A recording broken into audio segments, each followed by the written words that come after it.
Millionaire finds a crying baby in a dumpster. What he uncovers about her parents stuns the world.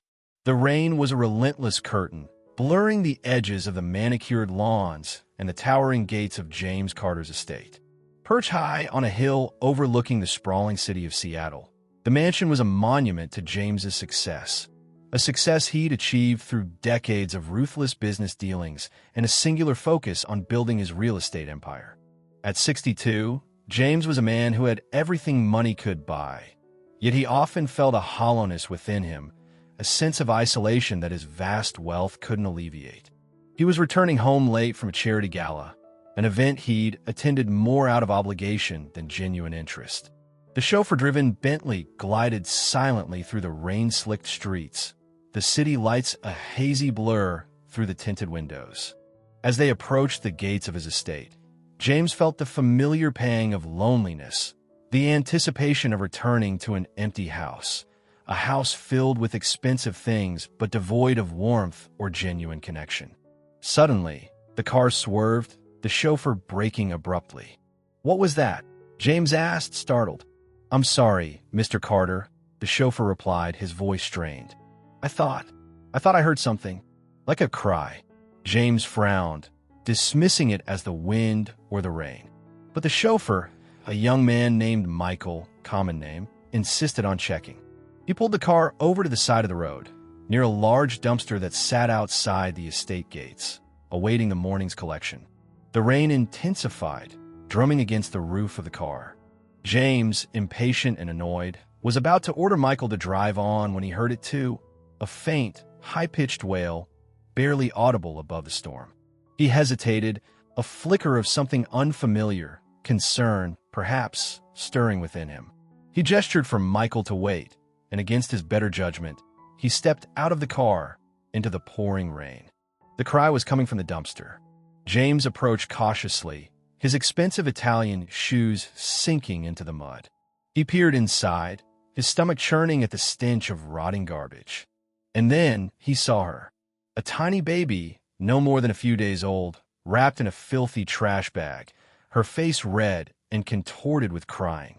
She was lying amidst the refuse, her tiny limbs flailing, her cries desperate and weak. James Carter, the ruthless businessman, the man who had built an empire on cold calculation and unwavering ambition, felt something break inside him. He reached into the dumpster, his hands trembling, and gently lifted the baby out. He cradled her in his arms, feeling the fragility of her tiny body, the warmth of her skin against his. He looked down at her face, at her wide, frightened eyes, and he felt a surge of emotion he hadn't experienced in years, a profound, overwhelming sense of protectiveness. "Michael," he called out, his voice hoarse with shock. "Call an ambulance. Now." He held the baby close, shielding her from the rain, his mind racing. Who would do such a thing? Who would abandon a newborn baby in a dumpster on a night like this? The questions swirled in his mind, unanswered, as he stood there, in the pouring rain, a millionaire cradling a foundling, his life irrevocably changed by the cry of a helpless child. The discovery was not just of a baby, but of a part of himself he had long thought buried, a capacity for compassion that his relentless pursuit of success had almost extinguished. The rain washed over him, cleansing not just the dirt from the baby, but also, perhaps, some of the coldness from his own heart. The sterile white walls of the Seattle Children's Hospital emergency room seemed to hum with a controlled urgency. James Carter, still in his rain-soaked tuxedo, paced anxiously in the waiting area, his usual composure shattered. The baby girl, now swaddled in a warm hospital blanket, was being examined by a team of doctors and nurses. He had ridden in the ambulance with her, his mind a whirlwind of confusion and a growing, unfamiliar sense of responsibility. He had given his name to the hospital staff, identifying himself as, well, he hadn't known what to say. He wasn't her father, not legally. He was simply the man who had found her. A doctor, a young woman with kind eyes and a tired smile, approached him. "Mr. Carter," she said, "the baby is stable. She's dehydrated and underweight, but thankfully there are no signs of serious injury." She's a fighter. James felt a wave of relief wash over him. Thank God, he said, his voice hoarse. Will she be all right? We're running some tests, just to be sure, the doctor replied. But I'm optimistic. She's a strong little one. We'll need to keep her here for observation for a few days. Of course, James said. Anything she needs. Money is no object. The doctor nodded, a flicker of understanding in her eyes. She had seen this before, wealthy individuals trying to solve problems with money. But she also saw something else in James's expression, a genuine concern that went beyond mere philanthropy. The police are here, Mr. Carter, she said. They need to ask you some questions. Two police officers, a seasoned detective named Reynolds and a younger officer named Garcia, approached him. Detective Reynolds, a man with a weary face and a seen-it-all demeanor, introduced himself and began the questioning. James recounted the events of the night, his voice still shaking slightly as he described finding the baby in the dumpster. The officers listened patiently, taking notes, their expressions a mixture of professional detachment and underlying concern. Mr. Carter, Detective Reynolds said, do you have any idea who might have abandoned the child? James shook his head. None whatsoever. It's monstrous. I can't imagine anyone doing such a thing. We'll do everything we can to find the parents, Reynolds assured him.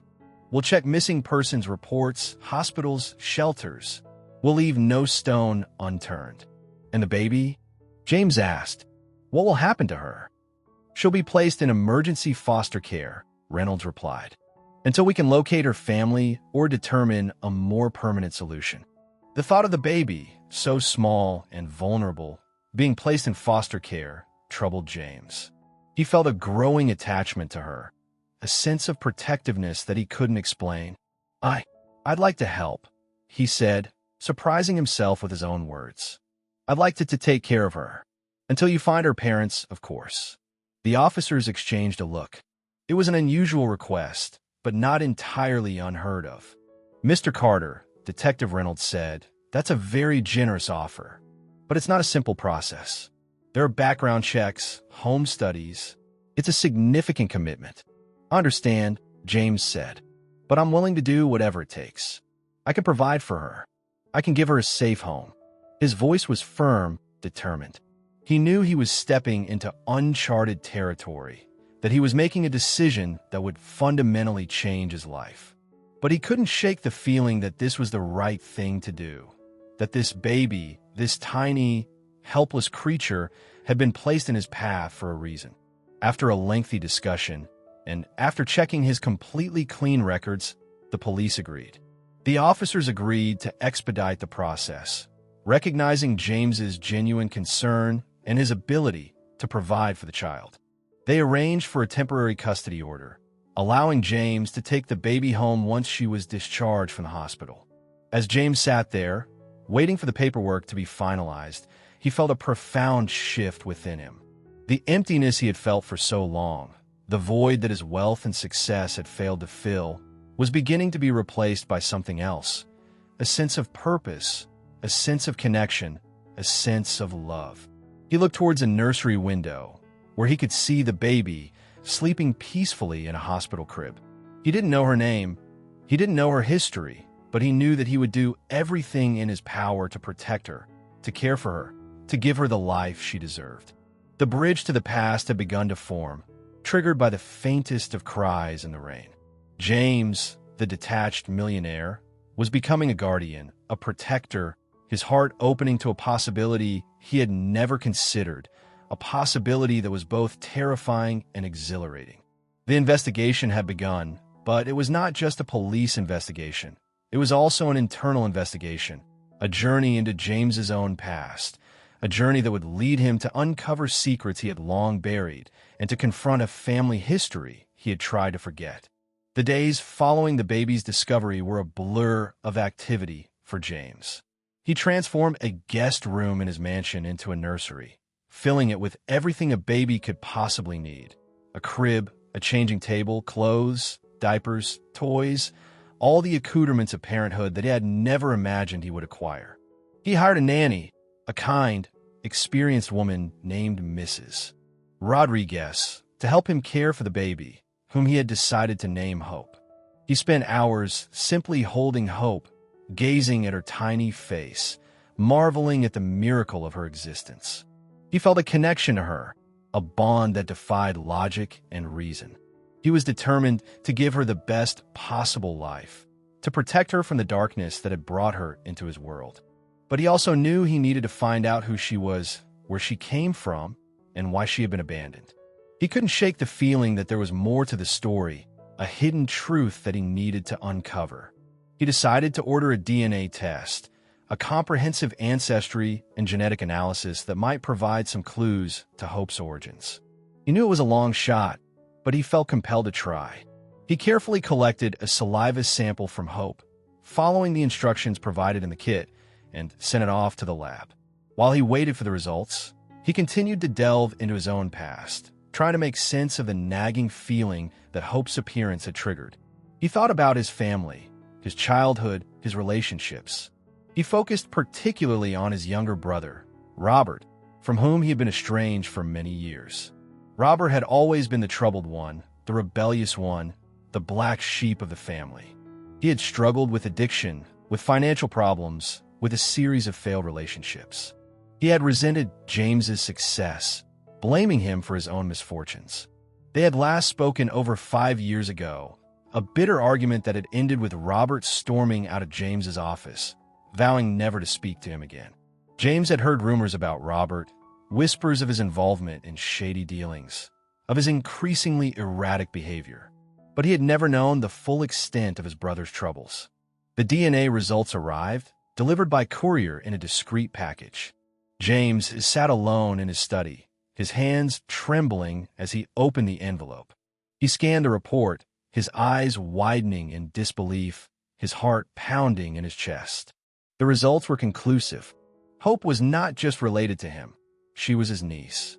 The probability of relatedness was 99.99%. She was Robert's daughter. James felt a wave of shock, confusion, and a profound sense of sadness. Robert, his troubled, estranged brother, the father of this innocent child. It was almost too much to comprehend. He thought of Robert's disappearance, the mysterious accident that had been reported years ago. Robert had been presumed dead, his body never recovered. James had always suspected foul play, but he had never had any proof.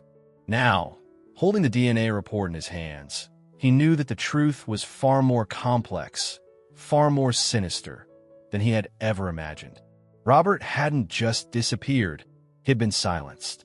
And his daughter, his own niece, had been abandoned, left to die in a dumpster.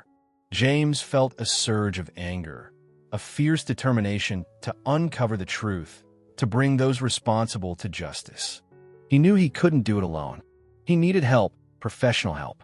He contacted a private investigator, a man named Jack Stratton, who had a reputation for being discreet, thorough, and relentless. He explained the situation to Stratton, sharing his suspicions, his fears, his determination to find out what had happened to his brother. Stratton listened intently, his expression grim. "Mr. Carter," he said, "this is a dangerous situation. You're talking about a potential murder, a cover-up, and possibly a conspiracy. We need to proceed cautiously." "Understand," James said, "but I won't rest until I know the truth. And I won't let anything happen to Hope." Stratton nodded, his eyes reflecting a shared determination. "We'll start by digging into your brother's life," he said. "His associates, his business dealings, his enemies. We'll find out what happened to him, Mr. Carter, and we'll find out who is responsible." The unraveling of the mystery had begun. The DNA test had provided the crucial link, connecting the abandoned baby to James's own family, to his brother's troubled past, and to a potential conspiracy that threatened to shatter his world. The search for answers would lead him down a dangerous path, forcing him to confront his own family history, to uncover long-buried secrets, and to face a truth that was far more complex and far more disturbing than he could have ever imagined. James, with the help of Jack Stratton, the private investigator, embarked on a journey into his brother's past, a past he had deliberately avoided for years. He had always preferred to distance himself from Robert's troubles, focusing on his own success and leaving his brother to his own devices.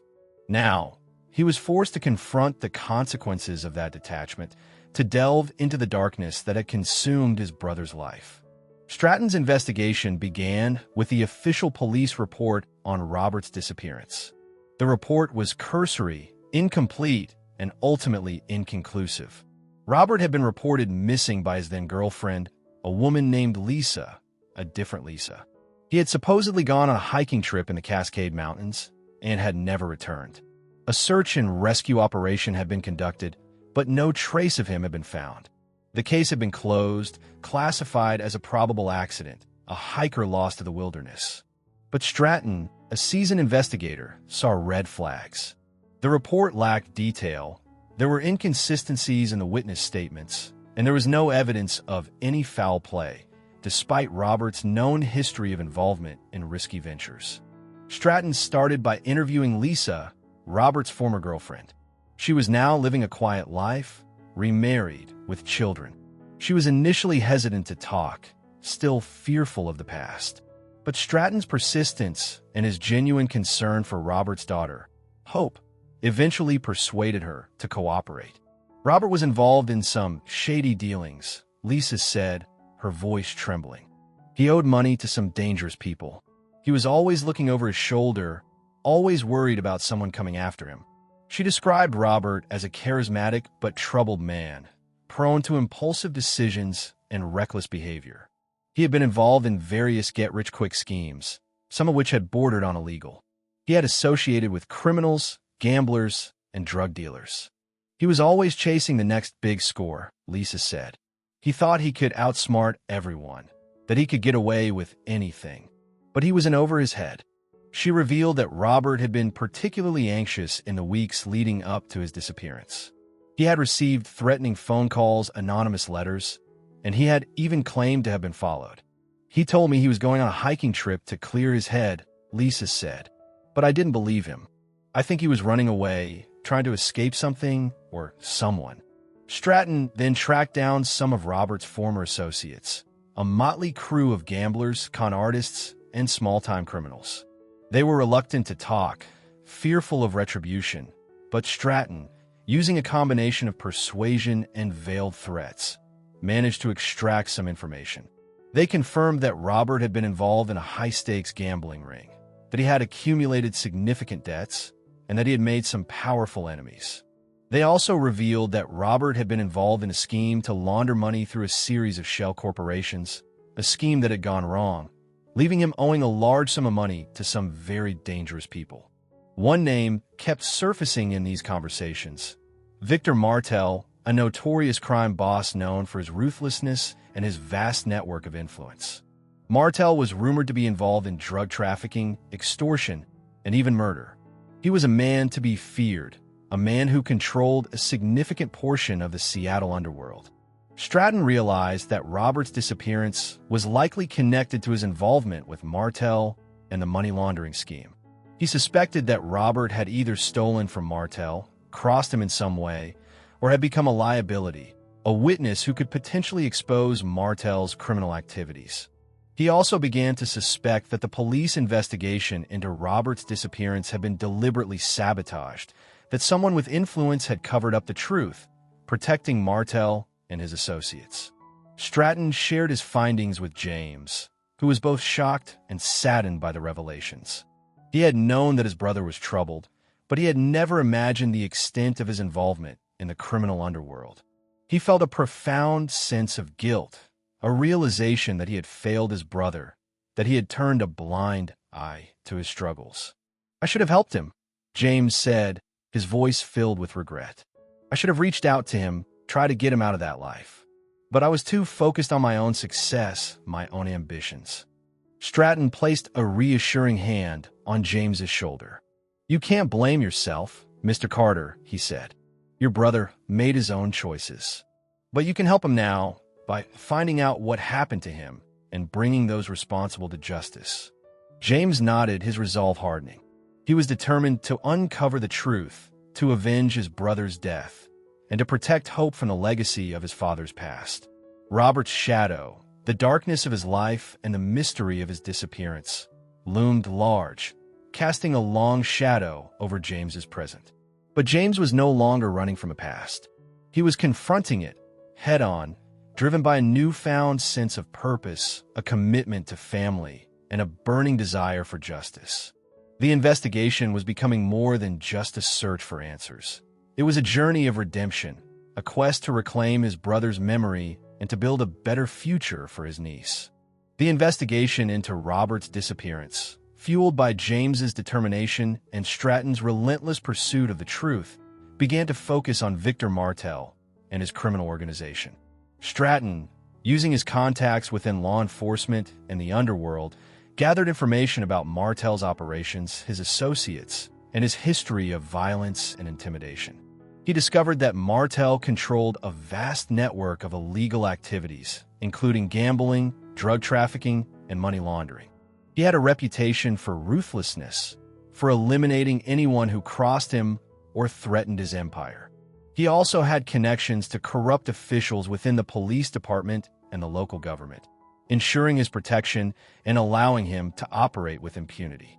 Stratton learned that Robert had been involved in laundering money for Martel, using his business acumen and his seemingly legitimate connections to disguise the flow of illicit funds. But Robert, either out of greed or a misguided attempt to break free, had apparently skimmed a significant amount of money from Martel, a fatal mistake. Stratton also uncovered evidence that Detective Miller, the police officer who had initially investigated Robert's disappearance, had been on Martel's payroll. Miller had deliberately sabotaged the investigation, suppressing evidence, intimidating witnesses, and ultimately closing the case without a proper resolution. The pieces of the puzzle were beginning to fit together, revealing a complex conspiracy involving organized crime, corrupt officials, and a carefully orchestrated cover-up. But Stratton needed more. He needed concrete proof, something that would directly link Martel to Robert's disappearance and, ultimately, to Hope's abandonment. He decided to focus on James Castillo, Robert's former bodyguard, and the man who had been vaguely described by one of the anonymous witnesses. Castillo had been seeing the fake security video. Stratton, with the help of a tech specialist, managed to trace Castillo to a small town in Nevada. He had been living under an assumed name, working as a security guard at a casino, trying to keep a low profile. Stratton traveled to Nevada, determined to confront Castillo and extract the truth. He found him at the casino, a hulking figure patrolling the gaming floor, his eyes constantly scanning the crowd. Stratton approached him cautiously, introducing himself as a private investigator working on behalf of the Carter family. Castillo was initially wary, reluctant to talk.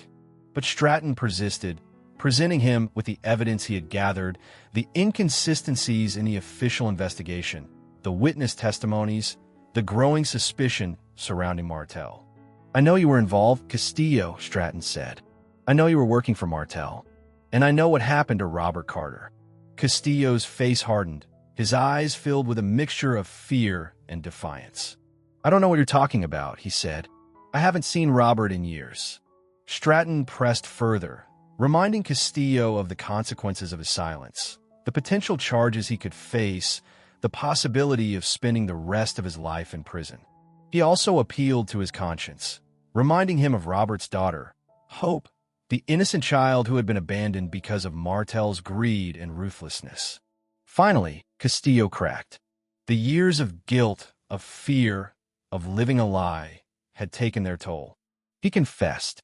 He admitted to being present when Robert was murdered. He described how Martel, enraged by Robert's betrayal, had ordered his men to kill him. He described how they had disposed of the body, burying it in the mountains, making it look like a hiking accident. He also revealed that he had been the one who had planted the evidence to frame Lucy Morales, acting under Martel's orders and with the cooperation of Detective Miller. He had felt remorse ever since, but he has been terrified. Castillo's confession was the final piece of the puzzle, the definitive proof of the conspiracy. Stratton immediately contacted the authorities, providing them with Castillo's statement and the evidence he had gathered. Warrants were issued for the arrest of Victor Martel and Detective Miller. The news of their arrests, and the revelation of the conspiracy that had led to Robert's murder and Lucy Morales' wrongful conviction sent shockwaves through Seattle. The conspiracy had been uncovered, the truth revealed, and a long-delayed justice was finally within reach.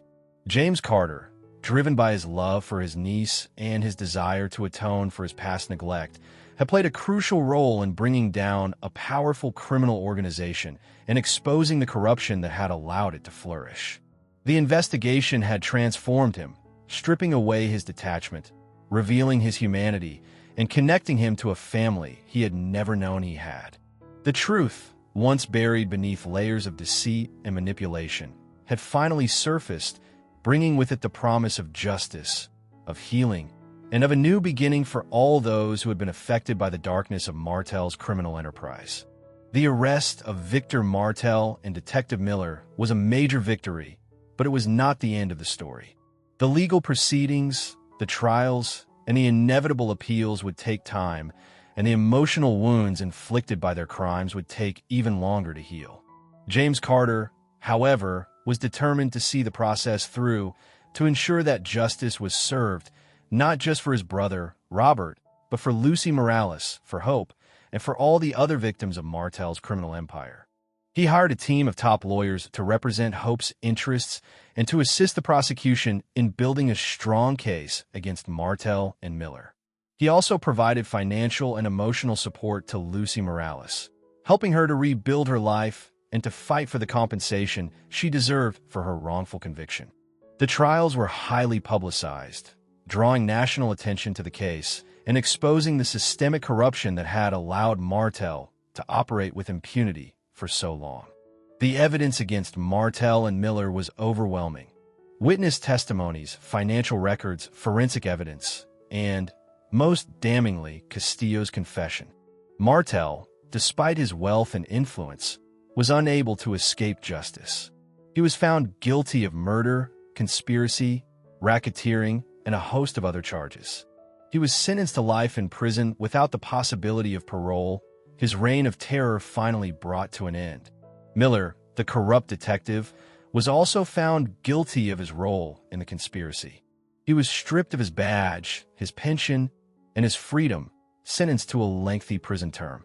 Lucy Morales, after years of fighting to clear her name, was finally exonerated. She received a substantial settlement from the state, compensation for the wrongful conviction and the years she had spent on death row. But more importantly, she received an apology, a public acknowledgement of her innocence, a restoration of her dignity. The confrontation with Martel was not just a legal battle. It was also a personal confrontation for James. He had to face the man who had murdered his brother, the man who had orchestrated the conspiracy that had nearly destroyed Lucy's life and had left Hope abandoned. He attended every day of the trial, sitting in the gallery, his eyes fixed on Martel, his heart filled with a mixture of anger, grief, and a profound sense of justice. He saw the coldness in Martel's eyes, the lack of remorse, the arrogance that even a guilty verdict could not entirely erase. During a break in the proceedings, James approached Martel, his voice low and steady. "You took everything from him," James said. "His life, his freedom, his daughter. But you didn't win. You lost. You'll spend the rest of your life in prison, and you'll be remembered as a monster." Martel glared at him, his lips curling into a sneer. "You think you're so righteous, Carter?" he said. "You're just as guilty. You abandoned your brother. You turned your back on him. You're no better than I am." James felt a pang of guilt, a flicker of doubt. Martel's words struck a nerve, exposing a wound that had never fully healed. But he also knew that he had changed, that he had learned from his mistakes, that he was committed to making amends. "I made mistakes," James said. "Terrible mistakes. But I'm trying to make things right. I'm trying to be a better man. You were just a criminal, a murderer, a man who destroyed lives for his own selfish gain." Martel laughed, a harsh, hollow sound. "We'll see who has the last laugh, Carter," he said. "You think this is over? It's never over." But it was over. Martel's power had been broken, his influence shattered, his reign of terror ended. He was a broken man, defeated, destined to spend the rest of his life in prison, haunted by the consequences of his crimes. The confrontation, though brief, was a cathartic moment for James, a release of the anger and guilt he had carried for so long. He had faced his brother's killer, he had spoken his truth, and he had emerged stronger, more resolute, more committed to the path of justice and redemption. The legal battles had been won, the criminals brought to justice, but the true victory was the restoration of truth, the healing of wounds, and the forging of new bonds of family and community. The conflict had been resolved, but the aftermath, the long process of rebuilding lives and restoring trust, would continue, a testament to the enduring power of hope and the resilience of the human spirit. The years that followed were a time of healing, growth, and the forging of new bonds. James Carter, once the solitary millionaire, found himself at the center of a growing, unconventional family. He took on a role of Hope's legal guardian, raising her with a love and devotion that surprised even himself. He embraced fatherhood with a passion he had never known he possessed, cherishing every moment, every milestone, every shared experience. Hope, a bright and inquisitive child, thrived under his care. She blossomed into a confident, compassionate young girl, her early trauma fading into the background, replaced by a secure sense of belonging and unconditional love. She called James Uncle James, a title that blended affection and familial connection. James also built a strong relationship with Lucy Morales. He respected her courage, her resilience, and her unwavering commitment to justice. He provided her with financial support, helping her to pursue her education and build a new life for herself. They became friends, allies, and co-parents in spirit, united by their shared love for Hope and their determination to create a better future for her. He also dated Lucy. He also funded a foundation. The foundation established in Robert Carter was a huge project. The community of Seattle rallied around them, offering support, encouragement, and a sense of belonging. They had witnessed the injustice, the suffering, and the ultimate triumph of truth, and they embraced James, Lucy, and Hope as their own. James, once detached and aloof, found himself deeply connected to his community, involved in local charities, and using his influence to advocate for social justice and reform. He had learned that true wealth was not measured in dollars and cents, but in the relationships you forge, the lives you touch, and the positive impact you have on the world.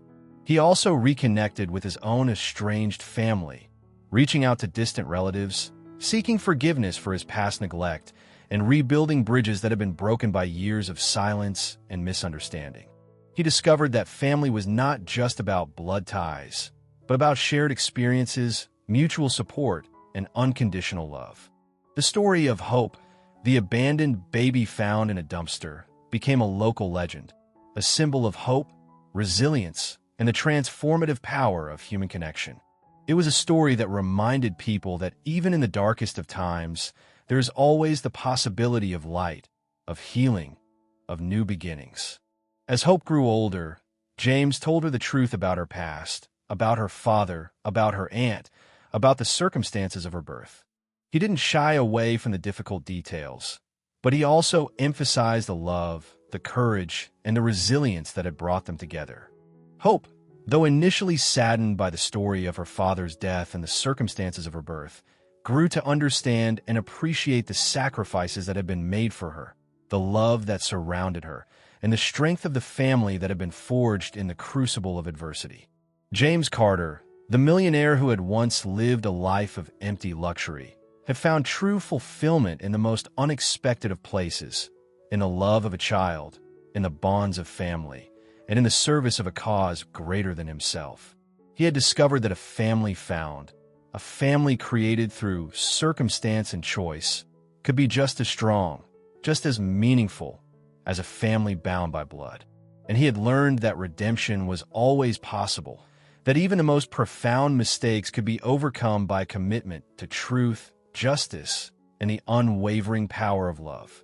The legacy he would leave behind was not one of wealth or power, but one of compassion, of courage, and of the enduring strength of the human spirit to find light in the darkest of corners and to build a family from the ashes of tragedy.